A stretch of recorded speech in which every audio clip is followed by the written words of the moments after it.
Good day everyone. For today we're going to talk about gametogenesis. Gametogenesis is a crucial biological process that ensures the continuation of life through sexual reproduction. It involves the formation of gametes, the sperm in males and eggs in females, through specialized cell division known as meiosis.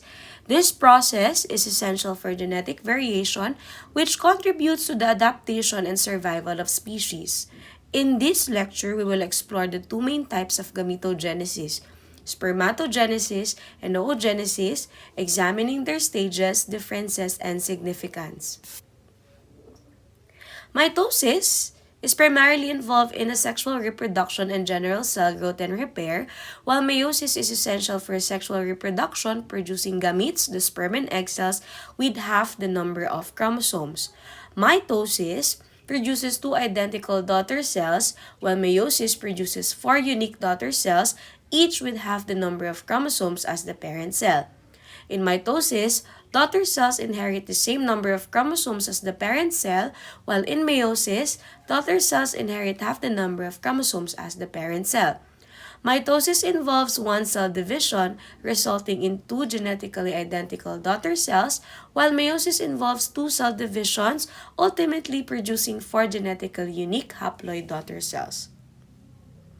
Mitosis occurs in somatic body cells for growth, repair, and asexual reproduction, while meiosis occurs in germ cells, or what we know as reproductive cells, to produce gametes, the sperm and egg cells for sexual reproduction.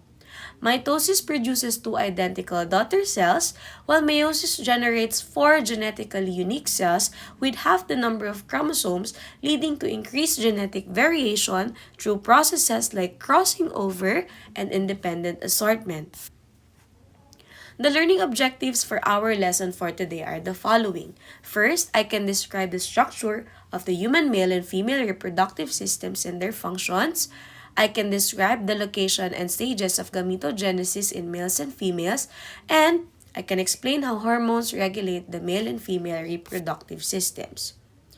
Mitosis and meiosis differ significantly in their phases as shown in the diagram, with meiosis involving two rounds of division, meiosis 1 and meiosis 2, and the formation of tetrads or paired homologous chromosomes in prophase 1, while mitosis has one round and doesn't form tetrads.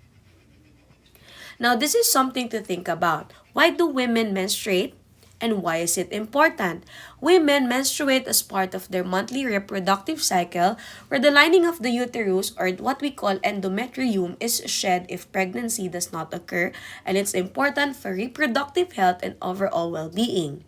Menstruation is a key indicator of reproductive health and fertility. Now, if you have irregular periods or the absence of periods, or what we call amenorrhea, it can be a sign of underlying health issues, so it's important to seek medical advice if you have some concerns. Next, we're going to talk about the organs of sexual reproduction, particularly the male and female gonads. Let's talk about the male gonads first. The male gonads or testes produce sperm in highly coiled tubes called seminiferous tubules. The epididymis is a tightly coiled tube located behind each testicle in the male reproductive system, serving as a site for sperm maturation, storage, and transport. Now let's talk about spermatogenesis. Spermatogenesis, the formation and development of sperm, is continuous and prolific in adult human males. Cell division and maturation occur throughout the seminiferous tubules coiled within the two testes, providing hundreds of millions of sperm each day. For a single sperm, the process takes about 7 weeks from start to finish. Only in spermatogenesis do all four products of meiosis develop into mature gametes. Spermatogenesis occurs throughout adolescence and adulthood. Now let us have a closer look. The spermatogonia, which is a diploid cell, will undergo mitosis to produce the primary spermatocyte. This primary spermatocyte will further undergo meiosis 1 to become secondary spermatocytes, which are haploid. The primary spermatocytes will move away from the outer wall. It will undergo meiosis 1 to produce secondary spermatocytes. During meiosis 1, the homologous chromosomes separate, resulting in two haploid or containing one set of chromosomes secondary spermatocyte. Each secondary spermatocyte then undergoes the second meiotic division or meiosis 2. Meiosis 2 results in the separation of sister chromatids, forming two haploid spermatids from each secondary spermatocyte. The spermatids then undergo spermiogenesis. It is a process of differentiation and transformation to become mature spermatozoa or sperm cells. The Sertoli cells will support and nourish the sperm cells. Now, let us talk about the parts of spermatozoa. We have the head. Okay, the head contains nucleus and acrosome or the enzymes for egg penetration. There's also middle piece which is packed with mitochondria for energy and the tail that propels the sperm forward. It allows the sperm to go swim to the egg. Let us now proceed to the female reproductive organ. These are the parts of the female reproductive organ. First is ovary. Ovary produces the egg and female sex hormones. Uterine tubes, or also known as fallopian tubes, is the site of fertilization or passageway of sperm and egg. Uterus houses the developing embryo and fetus, and vaginas, the organ of sexual intercourse and the birth canal, and last is the cervix that is found between uterus and vagina that serves as a passageway. Now let's talk about oogenesis. If there's spermatogenesis that creates the sperm, we also have oogenesis that creates the eggs. Oogenesis, or the development of mature oocytes or eggs, is a prolonged process in the human female. Immature eggs in the ovary of the female embryo but do not complete their development until years and often decades later. In oogenesis, cytokinesis during meiosis is unequal, with almost all the cytoplasm segregated to a single daughter cell. This large cell is destined to become the egg. The other products of meiosis, smaller cells known as polar bodies, will degenerate. Oogenesis begins in female embryo with the production of oogonia from primordial germ cells. The oogonia divide by mitosis to form cells that begin meiosis but stop the process at prophase 1 before birth. These developmentally arrested cells, which are primary oocytes, each reside within a small follicle, a cavity lined with protective cells. At birth, the ovaries together contain about 1 to 2 million primary oocytes, of which about 500 fully mature between puberty and menopause. Now, let us have a closer look of what oogenesis is. Oogenesis starts prenatally with primordial cells or primordial germ cells or PGCs migrating to the ovaries and dividing mitotically to produce oogonia. Oogonia then undergoes further mitosis and differentiation to become diploid primary oocytes. Primary oocytes enter meiosis but are arrested at prophase 1, a stage that lasts until puberty. Beginning at puberty, follicle-stimulating hormone or FSH periodically stimulates a small number of follicles to resume growth and development. Typically, only one follicle fully matures each month, with each primary oocyte complete meiosis 1. The second meiotic division begins but stops at metaphase. Thus, arrested in meiosis 2, the secondary oocyte is released at ovulation when its follicle breaks open. The follicle cells will burst, releasing the haploid secondary oocyte in a process called ovulation. The ruptured follicle left behind after ovulation develops into what we call the corpus luteum. The corpus luteum secretes estradiol as well as progesterone, a hormone that helps maintain the uterine lining during pregnancy. If the egg is not fertilized, the corpus luteum degenerates and a new follicle matures during the next cycle. Only if a sperm penetrates the oocyte does meiosis II resume.